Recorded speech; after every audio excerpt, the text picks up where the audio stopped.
básicamente pues vengo a hablarles de lo que son los mercados verdes, sobre todo lo que ha trabajado la Unión Europea y también echar un vistazo a lo que actualmente tiene el país o cuenta el país, en qué se ha trabajado, cuáles son las áreas que se deberían de fortalecer para apoyar a todas esas empresas nacionales que están haciendo inversiones, están dedicando recursos a cumplir con la legislación, a ir un poquito más allá en la parte ambiental y en la parte social, y que esas pymes puedan tener más oportunidades dentro del mercado. Básicamente eso es un poquito el tema de la charla.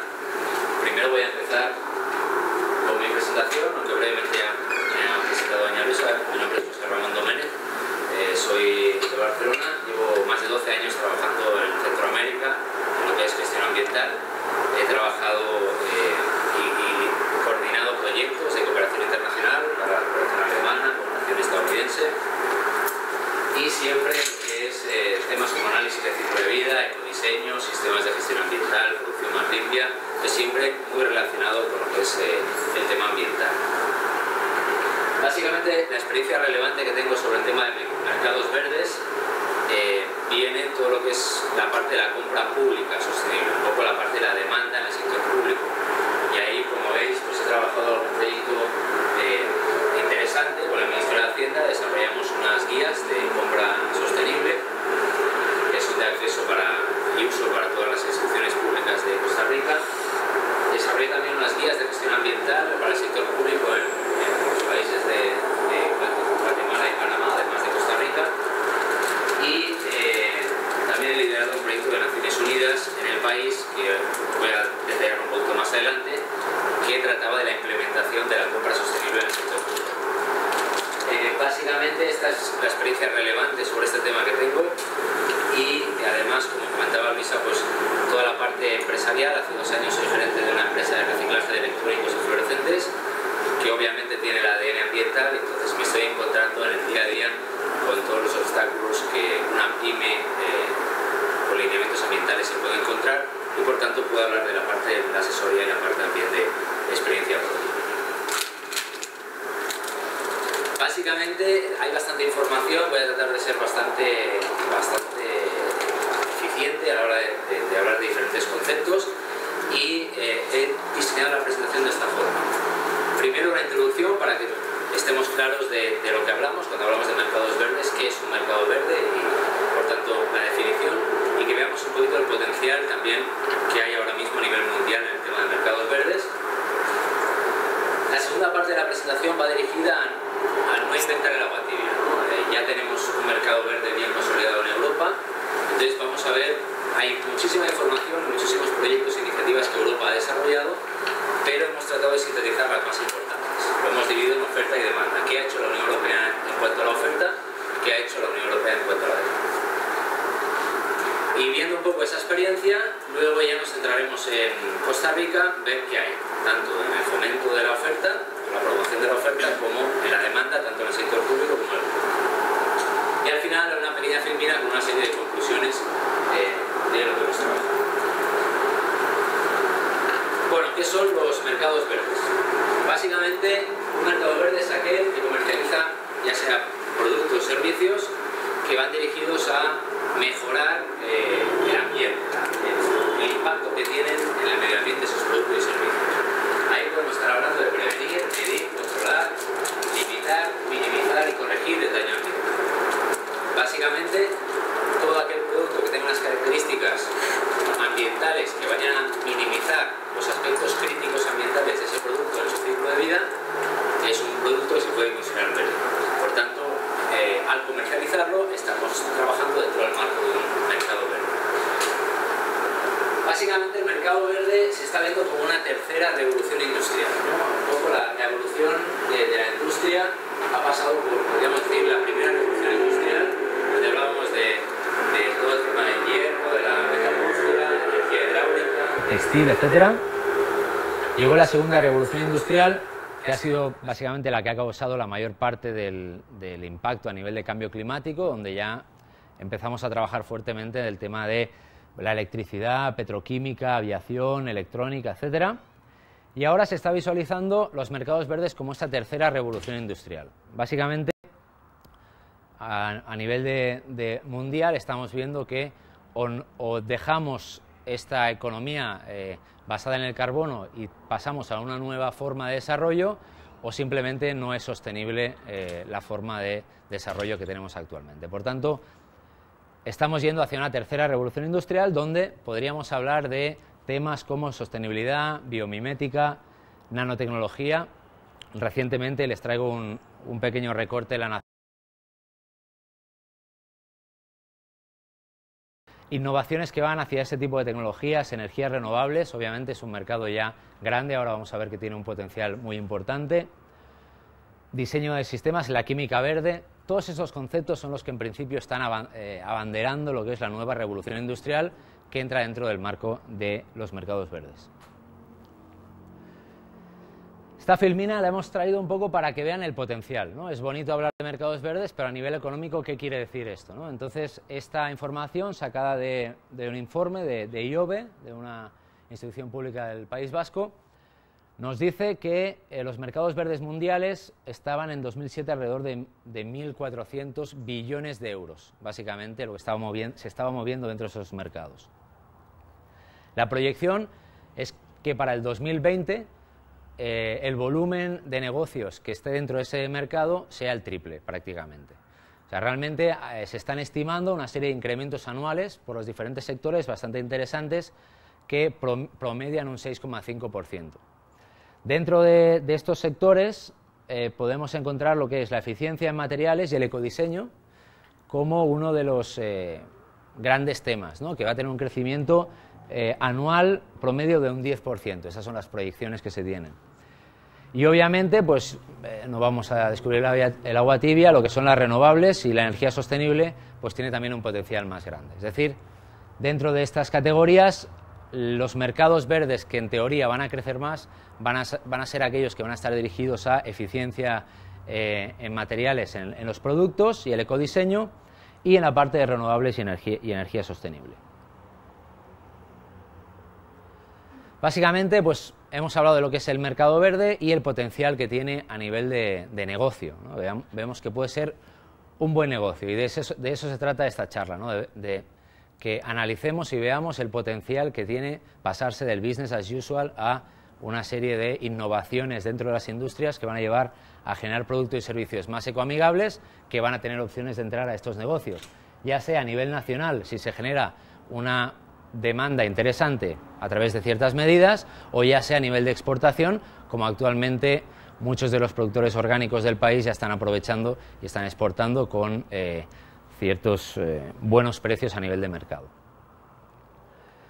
Como les decía, la Unión Europea, bueno, ha trabajado muchísimo en temas ambientales, ¿no? Entonces, al final hemos tenido que seleccionar lo que hemos considerado más importante. Primero iniciamos con una serie de algunos datos relevantes para que vean que el mercado verde es posible y que ya existe, ¿no? En Europa ya existe el mercado verde. Y estos son algunos de los datos que nos aterrizan un poco a cuál es la situación actualmente allá. Estamos hablando que un 90% de los consumidores compran productos verdes al menos ocasionalmente, es decir, ya es una práctica bastante habitual dentro del consumidor promedio en la Unión Europea. Los consumidores pagan hasta un 46% adicional por productos verdes al por menor y hasta 25% por alimentos y bebidas que tengan. Ahí en alimentos y bebidas ya no hablamos tanto de verde, sino también de valor agregado como orgánico, saludable, etcétera, ¿no? El aumento de un 441% de ventas al detalle desde el 2000, pasando de 10,3 billones a 56 billones en el 2009 y proyectándose que las ventas al detalle de productos verdes en Europa se duplique y llegue a los 114 billones para el 2015. Por tanto, las proyecciones siempre son que crezcan. Esto es bastante relevante teniendo en cuenta la gran crisis económica que está pasando ahora mismo Europa, ¿verdad? Para 2015 se duplicará la participación de mercado de los productos verdes de un 2,5% a un 5%. Aún así, como ven, la cuota de mercado de los productos verdes no es tan grande como esperaríamos, pero aún así se ve que se va a duplicar en los próximos, hasta para el 2015. Y los hogares europeos gastan un promedio de unos $500 anuales en productos verdes. Esos son algunos de los datos en lo que tiene que ver la demanda, ¿no? En la oferta, vemos que los consumidores ya están comprando productos verdes, que alguien fabrica. Entonces, estos son los datos que vienen de la parte de producción de la oferta. Las empresas europeas tienen una participación de mercado del 21% en el mercado verde mundial, ¿no? Eso quiere decir que mucha de la innovación de productos verdes en Europa pues, está permitiendo que tengan una gran cuota o una cuota bastante importante de mercado en el tema verde. 26% de las pymes comercializan productos o servicios verdes, una cuarta parte de las pymes ya están comercializando productos ambientalmente mejores, y de estas el 17% prácticamente toda su producción va destinada a productos y servicios verdes. 42% de las empresas grandes producen productos y servicios verdes. Eso quiere decir que en Europa ya no solo son las pymes, sino también las grandes corporaciones, como sabemos, que ya llevan productos y líneas de producto que tienen esa visión. Y vemos que ya hay cuotas de mercado ya para pymes con materiales reciclados y para pymes, por ejemplo, en el área de los manejos de residuos sólidos. Básicamente estos son algunos datos para que vean que en la Unión Europea, pues lo que les comentaba anteriormente, ya existe el mercado verde, ya se cuenta con estadísticas, con información, y lo que se está tratando es de promoverlo. Para ver un poco la diferencia o lo que se ha trabajado en la Unión Europea y lo que podemos implementar aquí, he preparado unas filminas que van dirigidas a que vean los grandes proyectos, iniciativas que se han desarrollado en la parte de la oferta en la Unión Europea y en la parte de la demanda. En la parte de la oferta lo hemos dividido en tres partes. Primero, políticas y legislación, y ahora lo veremos un poquito más en detalle, pero obviamente tiene que estar legislado todo para que las empresas luego sigan con su cumplimiento y debidamente fiscalizado, ¿verdad? Vemos un tema interesante en las políticas y la legislación, que muchas veces la Unión Europea participa en foros multilaterales y básicamente adquiere compromisos. Esos compromisos luego la obligan internamente a legislar de forma, con las directivas, de forma a toda la comunidad para poder lograr esos objetivos. Entonces, esos compromisos internacionales han servido mucho para que Europa vaya avanzando en este tema. Herramientas, ¿qué herramientas ofrece la Unión Europea a las empresas para que puedan ir hacia la ecoinnovación, que es un término que vamos a hablar un poquito más adelante? ¿Y qué incentivos o sistemas de reconocimiento existen para motivar a las empresas a dar el salto hacia la oferta verde? Y en la parte de demanda, básicamente hemos dividido lo que es la demanda del sector público, que al ser el 17% del Producto Interno Bruto de Europa es el mayor comprador de todos, y por tanto ver un poquito qué se ha hecho en ese lado en Europa, que realmente se ha avanzado bastante, y también un poquito en la parte del sector privado, qué se ha hecho, ¿no? En la parte de responsabilidad social, encadenamientos productivos y en la parte de formación del consumidor. Entro un poco en la parte de la oferta, ¿no? Y como les decía, la Unión Europea va entra en protocolo de Kioto, va a las convenciones de cambio climático y de Estocolmo y demás, y adquiere una serie de compromisos ambientales. Estos compromisos ambientales se los lleva internamente a la Unión Europea y legisla para poder cumplir con esos objetivos. Un poquito lo que puede pasar en Costa Rica con la carbono-neutralidad. El principio de carbono-neutralidad de Costa Rica es ya conocido internacionalmente, y eso de alguna forma hace que tú te presentes ante los demás con un objetivo y tengas que demostrar cuentas públicamente de lo que has hecho. Entonces es interesante, pues la Unión Europea dice que va a llegar a un objetivo y por tanto la gente quiere ver cómo legisla y cómo consigue esos objetivos. Entonces una forma interesante, que a lo mejor no siempre es la mejor, porque te comprometes a cosas que a veces son muy difíciles de conseguir, pero sí definitivamente genera un ruido y genera un motor para las empresas, para la legislación y para ir avanzando hacia allá, ¿no?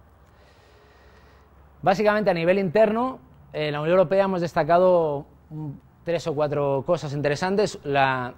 Desde Río ya se viene trabajando, desde el 92 obviamente, con diferentes reuniones y convenciones, etcétera. Una importante fue en el 2000, la estrategia de Lisboa, donde ya la Unión Europea dijo, bueno, ¿cómo queremos que sea nuestra economía a partir de ahora? No vamos bien, hay que cambiar. Y definieron que tenía que ser dinámica, competitiva y sostenible. Sobre todo, muy importante, basada en el conocimiento, es decir, aquí el que tiene el conocimiento, el que innova, es el que va a sobrevivir. Y sin olvidarse obviamente lo que es la parte ambiental y la parte social, ¿no? Ahí vemos la sostenibilidad, la parte de una mejor calidad en el trabajo y un respeto por el ambiente. En 2001, el informe Medio Ambiente 2010, el futuro está en nuestras manos, básicamente todos los Estados miembros se sentaron y pusieron un interés común en este informe, en base a estas premisas, y considero personalmente que este fue uno de los grandes avances, que es el Libro Verde sobre Política de Productos Integrados. Básicamente, este Libro Verde sobre Políticas de Productos Integrados tiene 3 grandes ejes para cualquier tipo de producto y servicio, y es la aplicación del principio de quien contamina paga, y paga en el precio en el mercado. Es decir, si yo tengo un producto que consume más energía, es menos eficiente, voy a tener que hacerme cargo, por ejemplo, del reciclaje de ese equipo, o voy a tener que hacerme cargo de la cantidad de consumo eléctrico que tiene. Hay países en la Unión Europea que han puesto tasas por consumo de electricidad porque generan emisiones de CO2. Entonces, va muy ligado a la eficiencia en el ciclo de vida del producto, al costo que tiene el mercado, porque estoy internalizando los gastos o la contaminación que está generando ese producto, ¿no?, a nivel económico. Diseño ecológico, y esto es lo más importante. A partir de aquí se empieza a analizar el producto en ciclo de vida, en análisis de ciclo de vida, ¿no? Y las directivas se basan en análisis de ciclo de vida para legislar. Y ahí es muy importante porque incluso la Unión Europea se ha llevado, se ha encontrado con situaciones que no había planteado anteriormente. Al hacer análisis de ciclo de vida, por ejemplo, de los electrodomésticos o de las televisiones, se han dado cuenta que, por ejemplo, en consumo energético, todo el modo stand-by es uno de los grandes consumidores de energía. Y han tenido que legislar el modo stand-by en los aparatos electrónicos. Entonces, el análisis de ciclo de vida te abre la visión de dónde están realmente los impactos ambientales críticos del producto y en qué etapa están, ¿no? Entonces, básicamente, este es un gran avance. Y luego en la parte de la demanda, también en la parte de producción, hay un plan actualmente, se hizo en el 2008, es el Plan de Acción de Producción y Consumo Sostenible a nivel europeo. Y ahí hay medidas tanto para la oferta como para la demanda. Lo que les estaba comentando un poco en la parte de la legislación en la Unión Europea. Básicamente se ha pasado de legislar hacia el residuo, ¿no?, hacia dónde va a ir botado, dónde va a ir dispuesto el equipo, a un concepto de ciclo de vida, ¿no? Entonces empezaron, por ejemplo, con la directiva de envases y residuos de envases, ¿no? Entonces ver dónde iba a ir botado. Empezaron con los sistemas integrados de gestión, que aquí se llamarán unidades de cumplimiento, y también empezaron a legislar, por ejemplo, final de la vida útil de los automóviles. Aquí ya empezaron a ver, 2002, después del 2001, empezaron a ver en la parte de residuos de aparatos eléctricos y electrónicos, como en Costa Rica, que empezamos a legislar antes los electrónicos que el resto de los equipos. Igual en la Unión Europea ya empezaron a ver el concepto de análisis de ciclo de vida en este tipo de equipos. Y sobre todo, en la parte más importante, ya destinada a cambio climático y a eficiencia energética, pues fueron estas directivas. La del 2005, que luego se modificó, se completó por la del 2009, donde eran productos relacionados con el consumo energético. Y ahí básicamente entra mucho a legislarse la parte del diseño ecológico. Sabemos que en el diseño puedes llegar a minimizar el 80% del impacto ambiental del producto en su vida útil y en la parte final. Por tanto, este es el cambio de paradigma que se ha tenido en la legislación en Europa. Pasar de una legislación que solo se preocupaba de cuánto contamina la industria y les medía las aguas residuales, las emisiones, etcétera, a analizar el ciclo de vida completo de los productos. ¿Por qué se hizo eso? Bueno, motivado por 1000 millones de cosas, pero una muy importante era que tenías empresas, por ejemplo multinacionales, que como estaban acostumbrados a ser legislados en esta área, buenas prácticas dentro de la planta, producción más limpia y sistemas de gestión ambiental, resulta que muy inteligentemente sacaban esos procesos más contaminantes que tenían de toda su producción y los trasladaban a países donde habían legislaciones más débiles, digamos, en ese sentido.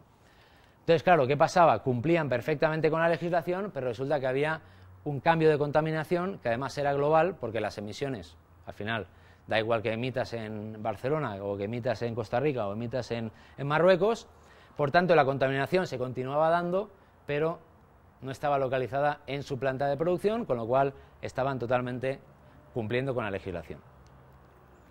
A partir de todo esto se empezó a trabajar en lo que es ecodiseño, ecoeficiencia y ahora un término que hemos visto después de la investigación, la ecoinnovación, parece que es como la nueva moda un poquito de lo que está viniendo. Les he traído un vídeo bastante interesante, me gusta mucho porque explica muy bien lo que tenemos que conseguir con los mercados verdes. Otra forma de motivar a la oferta ha sido con impuestos, pero más que incentivarlo, desincentivarlo a continuar con el business as usual. Básicamente es, pongo impuestos para aquellas cosas que me generan contaminaciones y problemas ambientales que no quiero. Entonces, los grabo. ¿Eso qué me genera? Pues efectos ambientales positivos, dejo de contaminar tanto, y además efectos económicos positivos, recaudo un poco más. Esto me lleva básicamente a tener provisiones de recursos. Muchos países de la Unión Europea tienen dinero para poder apoyar inversiones en cambios productivos, ¿no? Por ejemplo, yo trabajé pues, hace tiempo en el gobierno catalán y nosotros dábamos subvenciones hasta el 80% a empresas que hacían cambios tecnológicos hacia producción más limpia. Entonces, estos tipos de fondos se pueden conseguir a través de gravar otros que sean ineficientes o que no cumplan con los requisitos. Se necesita eliminar subsidios ambientalmente dañinos. Hay veces que pues, aún se subsidian, por ejemplo, el uso de combustibles fósiles. Y aquí os he puesto un par de ejemplos de un par de países europeos, pero básicamente es interesante, por ejemplo, el tema de Finlandia, ¿no? Que tienen una tasa, un impuesto en productos energéticos, ¿vale? Entonces, cuanto más energía consumen, más ineficientes son, tienen una tasa más alta. Y sobre todo quería comentar el tema de los impuestos a rellenos sanitarios, porque al final, si tú empiezas a gravar más el relleno sanitario, eso va a hacer que a las empresas les cueste más dinero enviar bueno, al final envían dinero también, enviar residuos al relleno sanitario para una disposición final, y por tanto van a hacer todos los cálculos y todos los recursos que sean necesarios para poder aprovechar lo que tenga valor de esos residuos y enviar la mínima cantidad de basura o de residuos al relleno sanitario, porque tendrá un costo demasiado elevado, ¿eh? Entonces, un poquito es la forma en que en algunos países en Europa se ha ido trabajando este tema. Bueno, este es otro mundo dentro de los mercados verdes que podrían dedicarse varias charlas, que es el tema del ecoetiquetado. Bueno, en Europa tienen muchos años trabajando en una etiqueta ya está muy consolidada, que es esta, la ecoetiqueta europea. Como veis, pues la progresión ha sido bastante importante a nivel de licencias emitidas de esta ecoetiqueta. Estamos hablando de 27 categorías de producto y servicio y 8 que están actualmente en desarrollo. Básicamente son unos 17.000 productos que ya llevan la etiqueta de la Unión Europea. Esta etiqueta está basada en análisis de ciclo de vida. No análisis de una etapa de ciclo de vida, sino de ciclo de vida completo. Otra forma de reconocimiento a las empresas que están haciendo bien las cosas es el EMAS, que básicamente lleva también muchos años y es una ISO 14001 un poco más estricta, ¿vale? Básicamente es un sistema de gestión ambiental un poquito más estricto. Y les he incluido aquí un logo que acabamos de encontrar para agricultura orgánica, que parece que va a ser obligatorio también para todo producto orgánico que se comercialice en la Unión Europea. Este va a ser el logo que van a tener que llevar a partir de ahora. Entonces, como veis, pues ya hay un trabajo interesante en el tema de ecoetiquetado, que luego veremos que en Costa Rica es uno de los aspectos clave que tenemos que ver cómo se puede ir mejorando.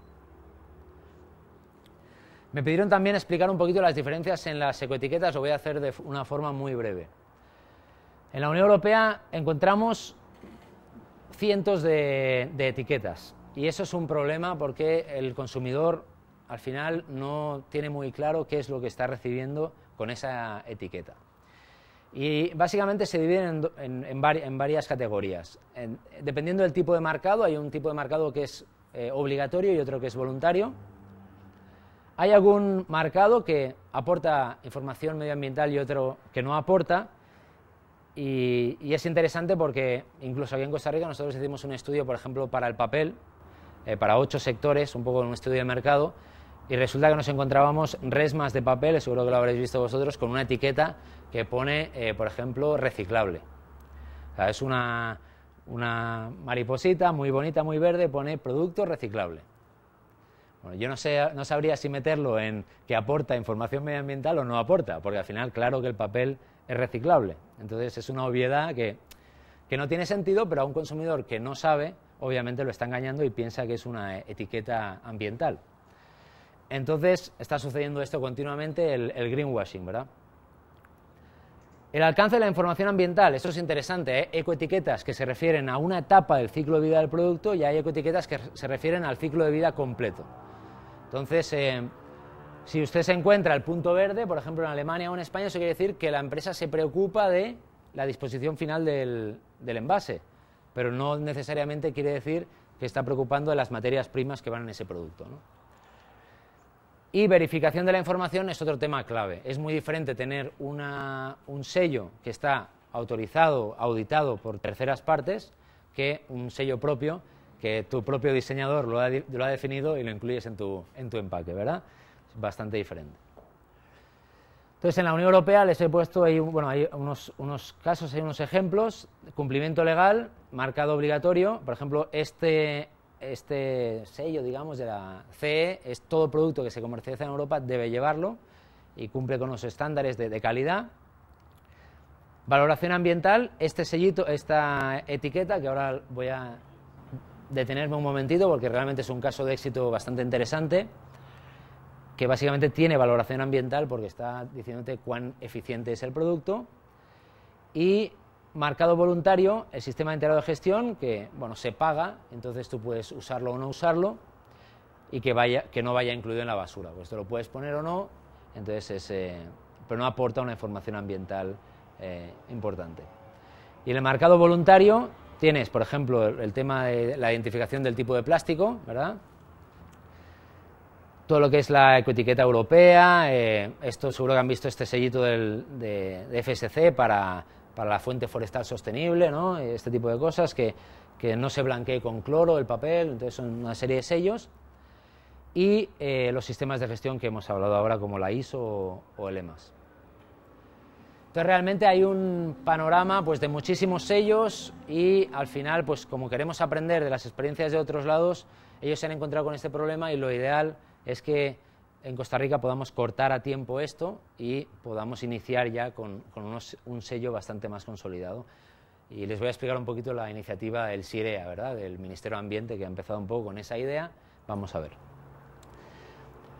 Esta etiqueta es una etiqueta de caso de éxito a nivel de la Unión Europea. Básicamente es una etiqueta sencilla, obligatoria. Todos los electrodomésticos tienen que llevarla, muy clara, colores muy vivos y letras muy grandes. Entonces, cualquier consumidor que se acerca a comprar un electrónico, lo primero que ve es esta etiqueta que está colgando con muchos colores y se interesa por la información que lleva la etiqueta. Básicamente, todo el mundo conoce que el A siempre ha sido mejor que el F, ¿verdad?, en cualquier lado y en cualquier país. Por tanto, todo el mundo en la escuela quiere sacar el A, pues cuando va a comprar un producto también quiere el producto A. Entonces se interesa por qué es A. Ah, es que es más eficiente, me ahorra energía, me ahorrará plata cada mes en la factura. Entonces, esta reflexión del consumidor se transformó en ventas. Y hasta tal punto que la Unión Europea tuvo que ampliar el A y poner el A más y el A más más, ¿vale? Entonces, este fue un ejemplo muy interesante de cómo a través de la etiqueta se generó un cambio en el consumo y por tanto un cambio directo en la producción. Pero al final lo que queremos es cambiar la forma de comprar, pero esa forma de comprar lo que va a hacer es cambiar las prácticas de producción y los materiales que usen las empresas, ¿verdad? Además tiene un valor agregado, que es cuando un país quiere legislar o quiere definir que su sector público solo compre productos con cierta eficiencia, nadie le puede poner un salacuartazo y pararlo, porque está demostrado técnicamente que es viable hacer productos más eficientes al mismo precio. Por tanto, permite a los países legislar de una forma más fácil o gravar.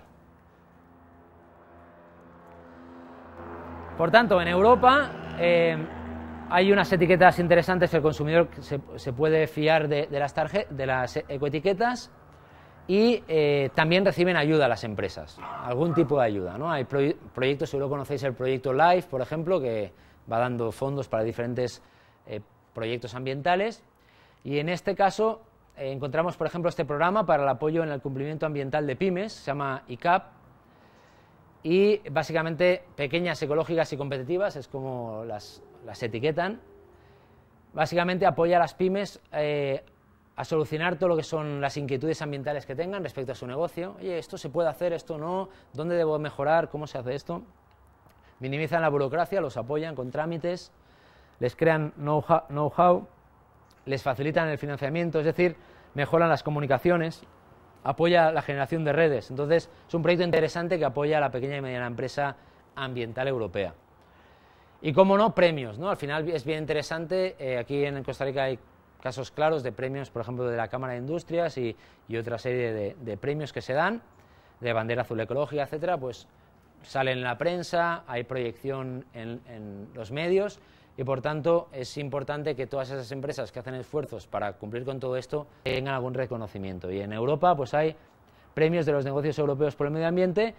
Encontramos este premio bastante interesante, Premio Europeo a la Promoción Empresarial, que incluye iniciativas público-privadas. Eso también es interesante porque no solamente a empresas, sino también a iniciativas público-privadas se les dan premios interesantes.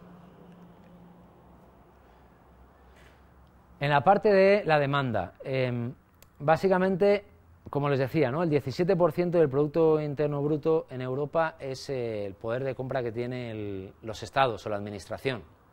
Estamos hablando de más de 2 billones de dólares. ¿Vale? Entonces, realmente es un monto bastante importante.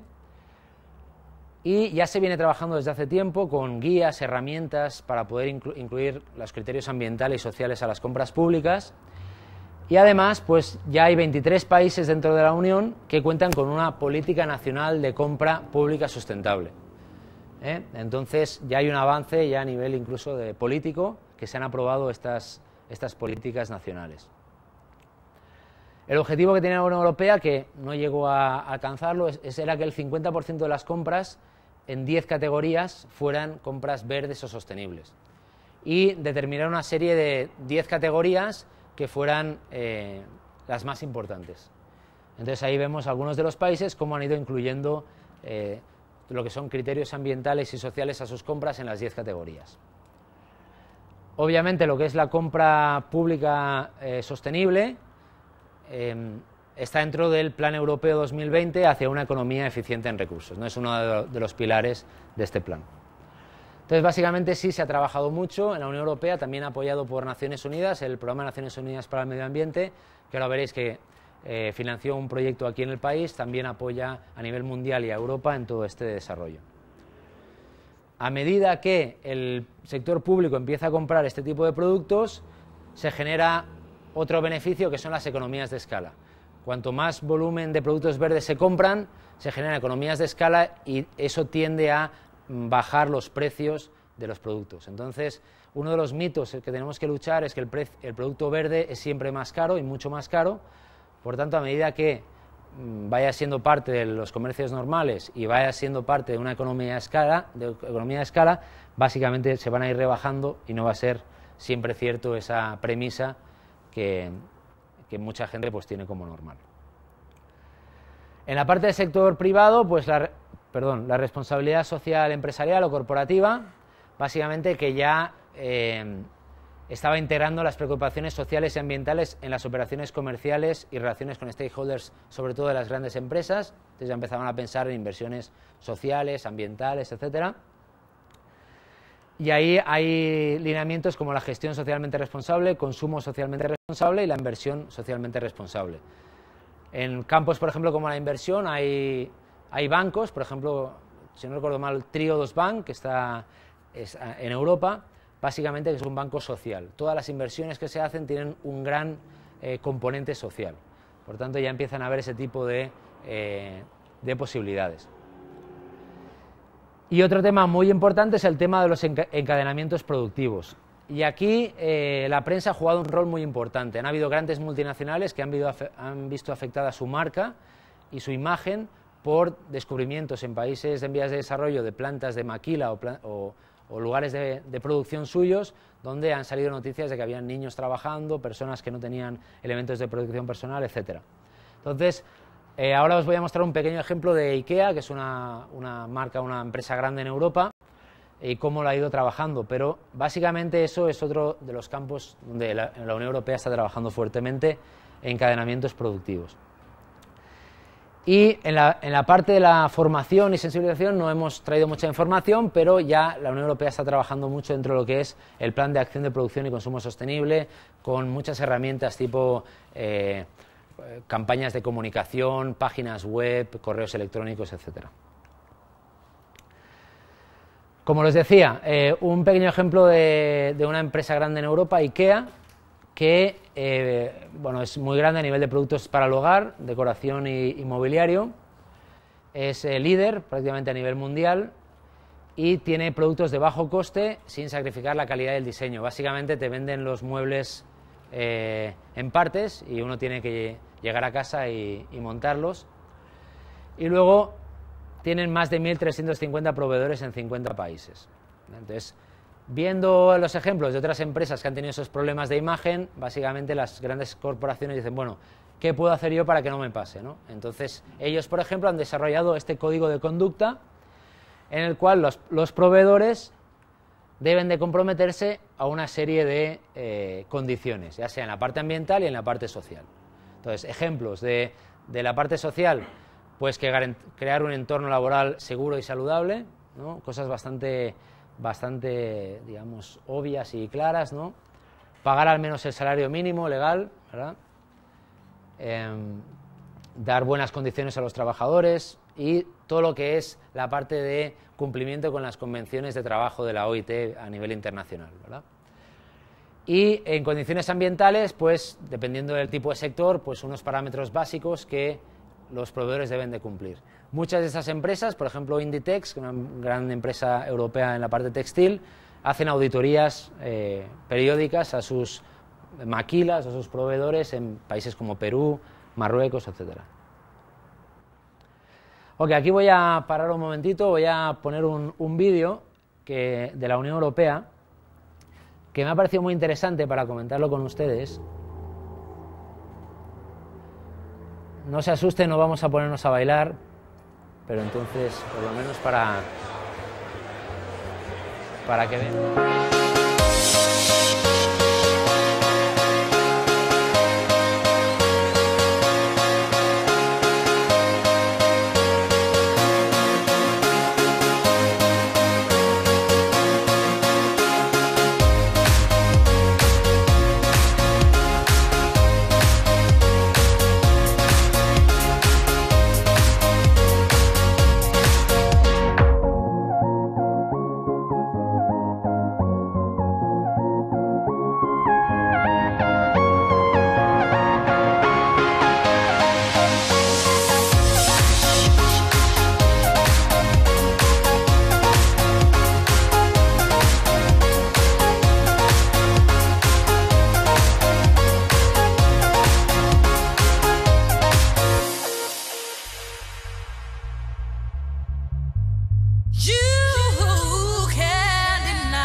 Me ha parecido bien interesante porque a mí llevo ya 12 años trabajando en el campo ambiental, ¿verdad?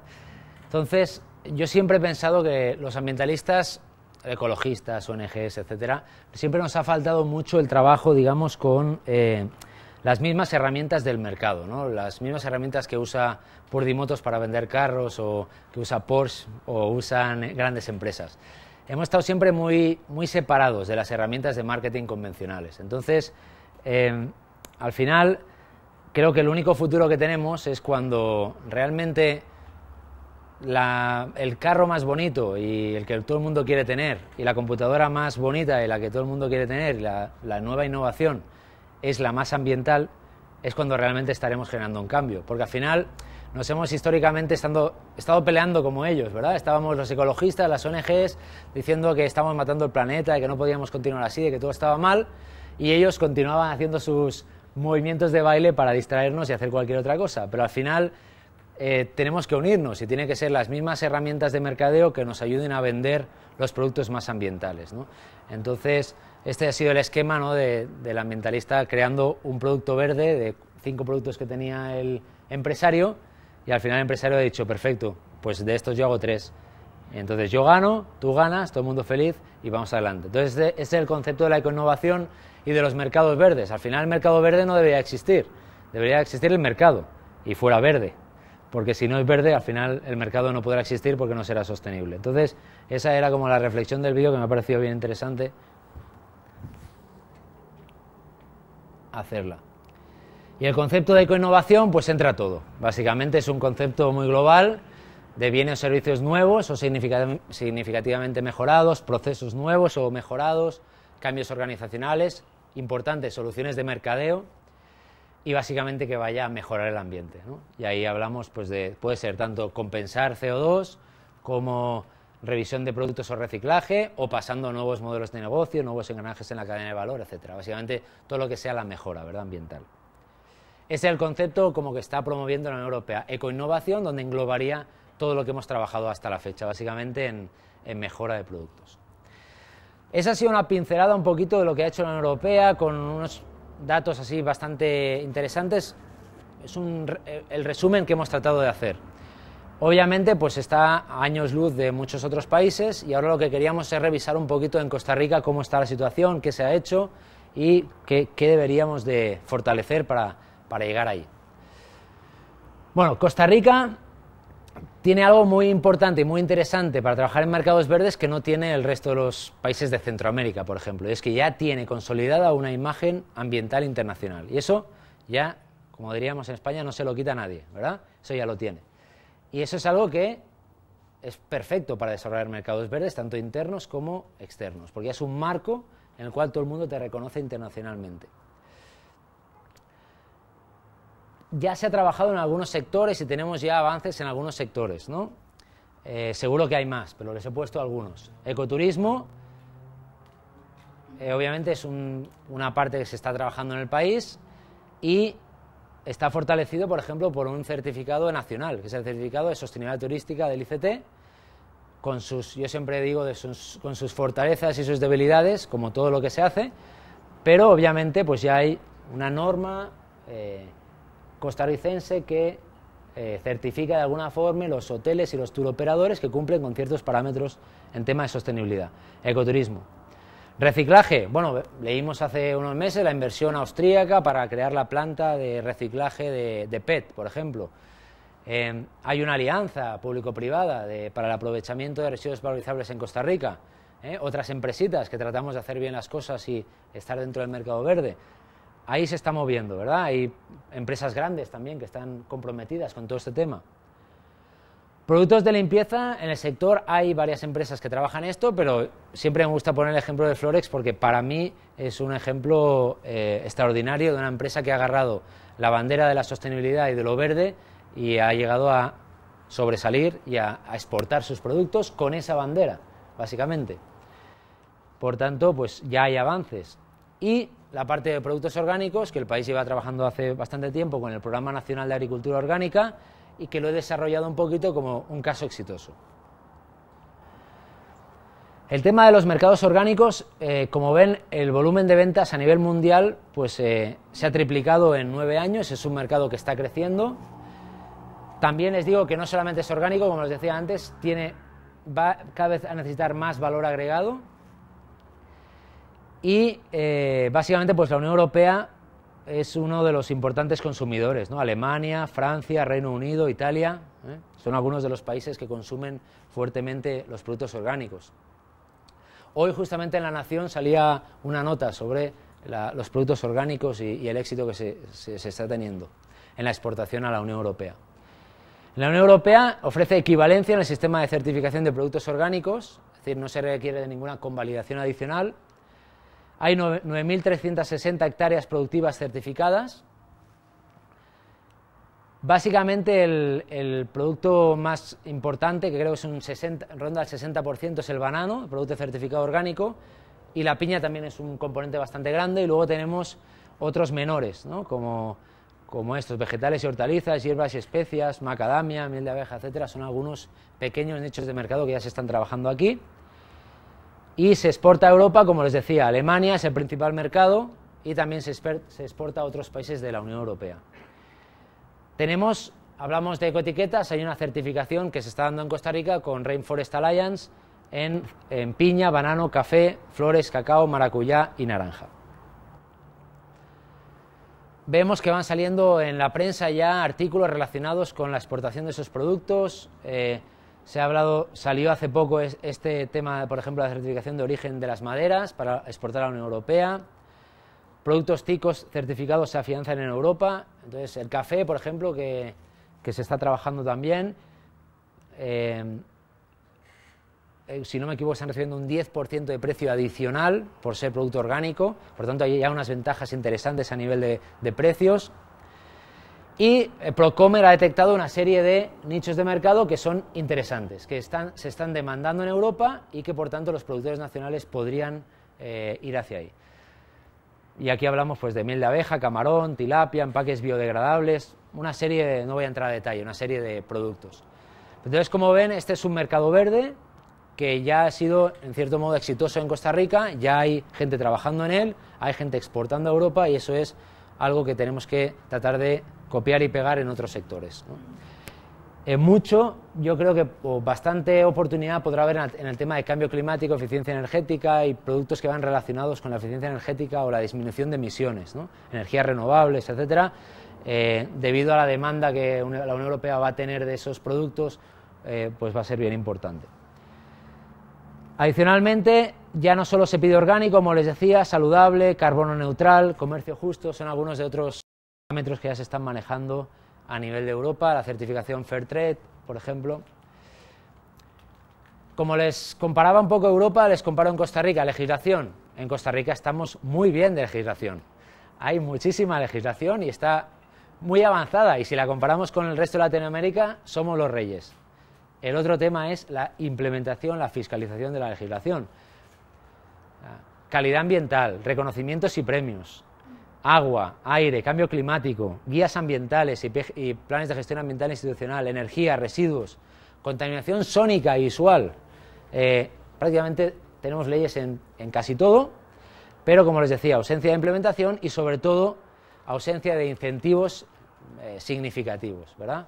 O sea, hay alguna cosita, ¿no?, para vehículos híbridos, eléctricos, alguna cosita para ciertos equipos, tal, pero quizá ahí sí hay una gran área de trabajo, quizá también hacia el tema de la reforma impositiva, ¿no? El tema de, en vez de exonerar, sino ir por el gravar los que no nos convienen en vez de exonerar los que son buenos, ¿no?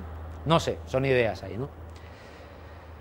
En la oferta, mucho de la parte industrial, producción más limpia, sistemas de gestión, etcétera, desgraciadamente han venido siempre apoyados de la mano de la cooperación internacional. Hay muy poca demanda privada directa de estos servicios. Esto es un poco el historial que se ha vivido, ¿no?, de esto. Ojalá con una demanda más fuerte, seguramente generaría interés privado mucho más fuerte para invertir en esos temas, ¿verdad? Se han hecho acuerdos voluntarios de producción más limpia, también con la CCAD, por ejemplo, donde algunas empresas quieren mejorar ciertos procesos, pero subvencionado de alguna forma, ¿verdad?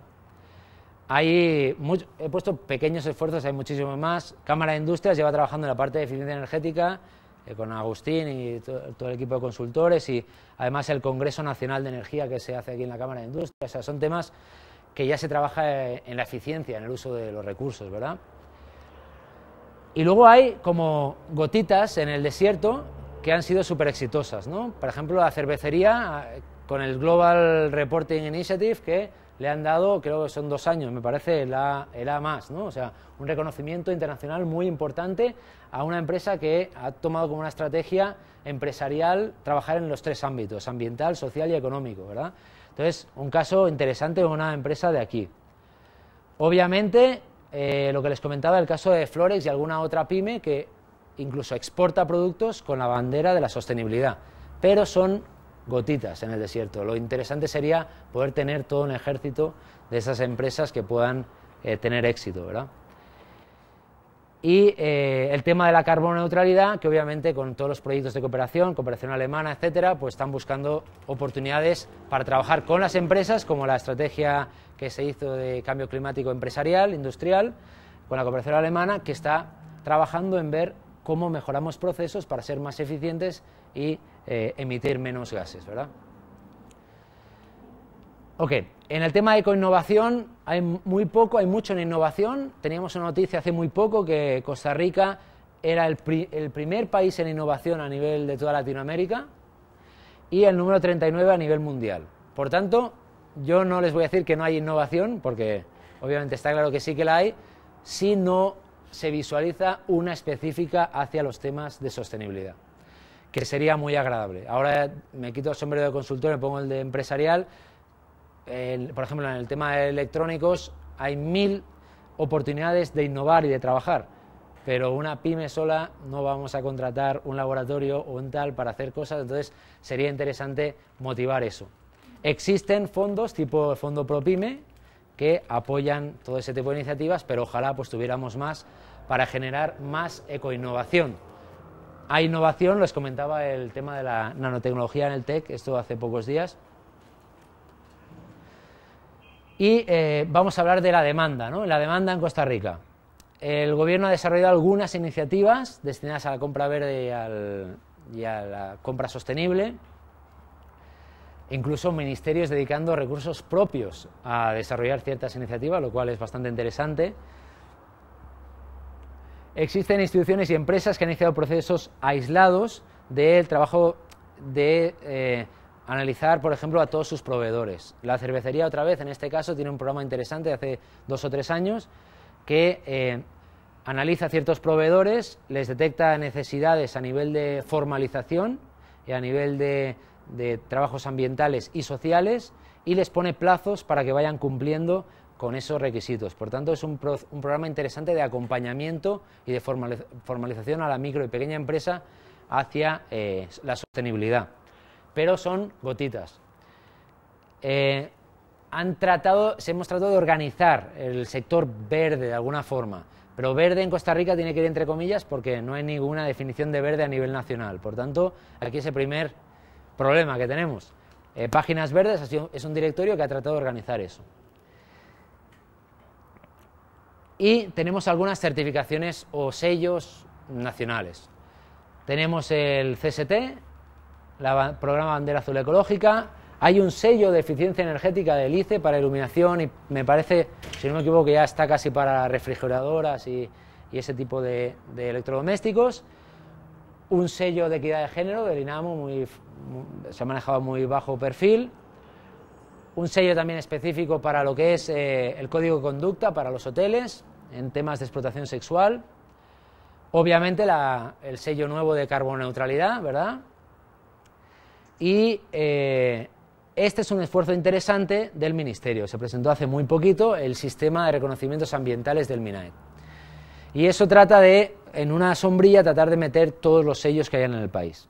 De alguna forma, oficializar los que sean extranjeros y incluir unos propios, ¿no? De producción más limpia, de diferentes niveles, ¿no?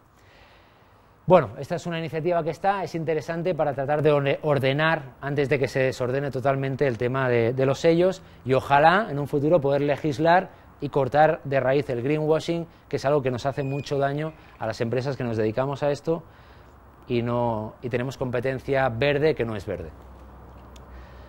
Y en el tema de la demanda del sector público se implementó todo un proyecto de Naciones Unidas, hay un plan de implementación de compra sostenible a 5 años vista, preparado y listo, hay un borrador de política nacional de compra sostenible que está dando vueltas en los ministerios, lista para ser aprobada, y eso puede ser un impulso muy importante para el productor nacional para poder tener beneficios a la hora o mayor oportunidad de venderle al Estado. Tenemos decretos específicos en la ley GIRS y en el reglamento que obligarían al sector público a empezar a introducir esos criterios y a valorarlos en sus valoraciones de ofertas a la hora de comprar, que ya deberían estar en implementación, y existen una serie de herramientas públicas de acceso público por Internet que también ayudan a los compradores, ya sea el sector público o privado, a identificar ciertos criterios ambientales o sociales que puedan incluir en sus compras.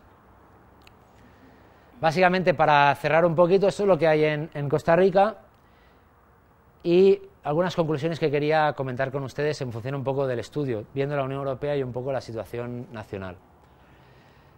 Es evidente, ya se lleva hablando bastante tiempo, que es necesario la creación de un único sello nacional. Colombia tiene uno, la Unión Europea tiene uno, Tailandia tiene uno, muchísimos países tienen sellos nacionales ambientales. Es importante porque cuando vas a dar un sello a un producto, tiene que ser basado en análisis de ciclo de vida. Y ese análisis de ciclo de vida tiene que estar tropicalizado al país que está dando ese sello. No es lo mismo que la Unión Europea ponga como criterio importantísimo el consumo energético, porque en Francia el 50% de la matriz energética es nuclear, que Costa Rica, un 90% hidroeléctrica, a lo mejor es más importante que no contenga metales pesados el producto. Entonces, al tropicalizar esos análisis de ciclo de vida al país, es donde podemos realmente determinar a qué producto le podemos dar un sello y a qué no. Por tanto, esto es súper importante, que se haga un sello único basado en el ciclo de vida y que sea bien comunicado para que los consumidores y las empresas puedan identificar a aquellos que realmente cumplen. Ojalá promover fondos tipo ProPyme, a lo mejor proveniente de gravar ciertos productos o servicios que son contaminantes o más contaminantes que los convencionales, para promover la ecoinnovación y permitir, sobre todo a las pymes, aunque el editorial de La Nación no esté de acuerdo, a que se puedan desarrollar y a que puedan innovar en sus procesos y en sus productos. Existen oportunidades de exportación a la Unión Europea, esto es obvio, ¿no? Es clarísimo, los productos orgánicos son un ejemplo, pero definitivamente quizá con esta nueva línea de carboneutralidad se podría explorar ciertos nichos de mercado que podrían ser interesantes. La legislación, pues también muy obvio, hay que fiscalizar mejor y ojalá legislar fuertemente con nuevos conceptos, ¿no? Reforma impositiva, visión de ciclo de vida de los productos. No hay legislación de ciclo de vida realmente en Costa Rica. Reforzar conceptos como la responsabilidad extendida al productor, que ya está en la ley, está en el reglamento, quizá en el de manejo especial, en el de electrónicos, pero esto hay que fortalecerlo. O sea, no se puede sacar un decreto en el que se diga tendrás que reciclar una cuota, pero no se le está obligando a incluir la tasa de reciclaje en el precio, porque entonces es una mesa que le falta alguna pata, ¿verdad? Y el principio de quien contamina paga. Si tú vas a poner un producto en el mercado que va a contaminar más, deberías de pagar más, ¿no? Y eso sería bastante importante. La compra pública sustentable debe ser el generador de cambio. Si el Estado empieza a comprar productos con ciertos criterios ambientales, todos los productores nacionales vamos a cambiar la forma de hacer las cosas para poder venderle, porque ya no hablemos de burocracias y trámites, eso es otra cosa, ¿vale? Pero seguro estaremos interesados en entrar a ese mercado. Y obviamente la formación del consumidor es súper importante. Para que nos compren verde tienen que querer verde, y para querer verde tienen que aprender verde desde que son pequeños. Y por tanto, ojalá pudiésemos incluir temas como estos en los planes de estudio convencionales en las escuelas y en los colegios, para que luego ya los profesionales vengan con esa idea, ¿no? Básicamente eso era lo que les traía, un poquito pincelada europea, pincelada Costa Rica, una serie de conclusiones, y básicamente pues con mucha ilusión de que en Costa Rica podamos avanzar en mercados verdes y podamos ser coherentes con el discurso internacional y podamos serlo a nivel nacional.